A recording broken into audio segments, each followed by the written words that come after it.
এক, দুই, তিন, চার। অনেক বড় বড় মাছগুলোই ধরেছি। না!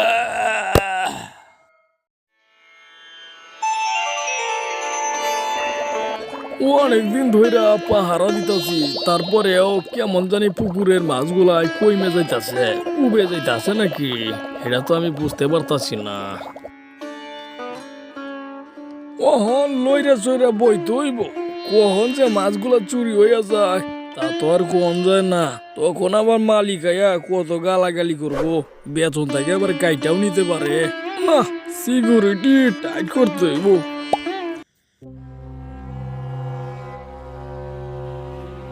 কিরে ছোট, এভাবে আর কদিন চলবি? এ পুকুর কি মাছ দিয়ে ভরতে হবে না? অভাবের সময় চলবি কিভাবে? খিদে লাগলে তো তোর আবার মাথা ঠিক থাকে না। ভাই যে কি বলেন না, আমি যদি বাইরে মাছের জন্য যাই তাহলে শত্রুপক্ষ যদি আমাদের গুহায় আক্রমণ করে তখন কি করবেন শুনে? এ নিয়ে তুই কোনো চিন্তা করিস না, আমি তো আছি নাকি? তা না হলে অভাবের তাড়না এভাবেই মারা পড়বো। শত্রুপক্ষের কি দরকার? ভাই যখন এত করে বলছেন, ওই দূরে এক পুকুরে অনেক মাছ দেখে এসেছি, তাই নিয়ে এসে আমাদের পুকুরে ছাড়বো, বুঝলেন? ছোটু, তাড়াতাড়ি ফিরে আসিস, বুঝলি? এক মুহূর্ত তোকে না দেখলে মাথা ঠিক থাকে না। তাড়াতাড়ি ফিরে আসিস। সেই সকাল থেকে বয়া রইছি, খিদায় যেন পেটের মধ্যে ইন্দুর দৌড়াইতাছে। যাই, বাড়িতে যায়া কয়টা খায়া আসি গা। তাড়াতাড়ি যায়া আইতে হইব, তা না হইলে পুকুরের মাছ চুরি হইতে পারে। তাইলে আবার মনি বাবারে চাকরি থেকে বাইর করে দিব। এদিকে আমার না খায়া থাকতে হইব, বউ পোলাবনও আছে।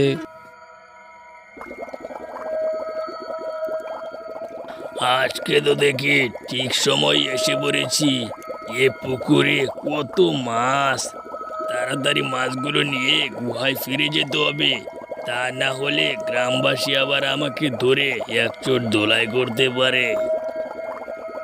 এক, দুই, তিন, চার।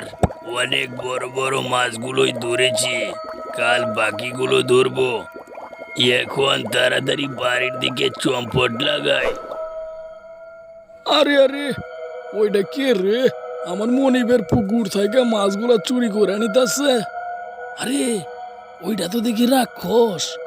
এখন ওর পিছে পিছে গিয়ে দেখি ওই মাছগুলা দিয়া কি করে, আর রাহি বা কই। ছোটকে পাঠিয়েছি মাছ আনার জন্য, সে কখন যে গেল এখনো আসার নাম নেই। এদিকে চিন্তায় চিন্তায় আমার মাথা ঘুরছে, সে কখন আসবে। ওরে, এ রাক্ষস তো দেখি আড়াইতে আড়াইতে আমার মাইরা ফালাইবো। 2 ঘন্টা ধরে আড়তাছি, এখনো তার রাস্তা ফুরায় না। আমি মানুষ নাকি মেশিন? যাই হোক, রাক্ষস এ মাছ নিয়ে কি করে এইটা আমার দেখার আছে। ওহন আমি খেজুর গাছের পিছনে দাঁড়ায় দেখি ওরা কি করে। কিরে ছোট, তোর আসতে এত দেরি হলো কেন? তুই তো জানিস তুই কোথাও গেলে আমার কত টেনশন হয়। এখন যে মাছগুলো নিয়ে এসেছিস তা ওই পুষ্কনিতে ছেড়ে দে, বুঝতে পারলি? ও, আহ!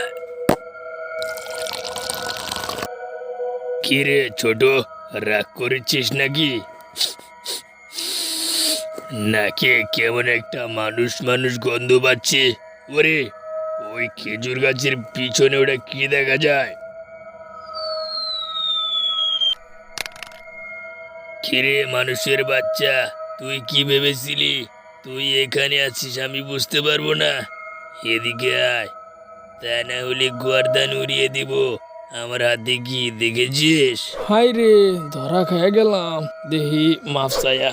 রাক্ষস দাদা, আমি শুনছি আপনি অনেক দয়ালু। আমারে মাইরে ফেলাইলে আপনার কোনো উপকার হইব না, তার চাই আমারে ছাইরা দেন। তার বিনিময়ে আপনি আমার মুনিবের পুকুর থেকে যত পারেন মাছ নিয়ে আইবেন। অফারটা কেমন হইব ভাইবা দেখেন।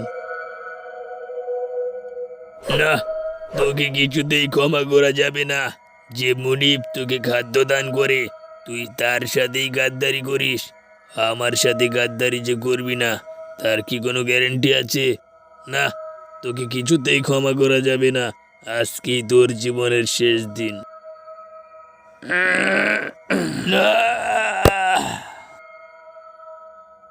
প্রিয় বন্ধুরা, এরকম রাক্ষস ও ভূতের মজাদার কার্টুন দেখার জন্য আমাদের চ্যানেলটি সাবস্ক্রাইব করে পাশে থাকা বেল আইকনটি বাজিয়ে দিন। দেখা হবে নতুন কোনো ভিডিওতে। আজকের মতো এই পর্যন্তই। Tata, bye bye.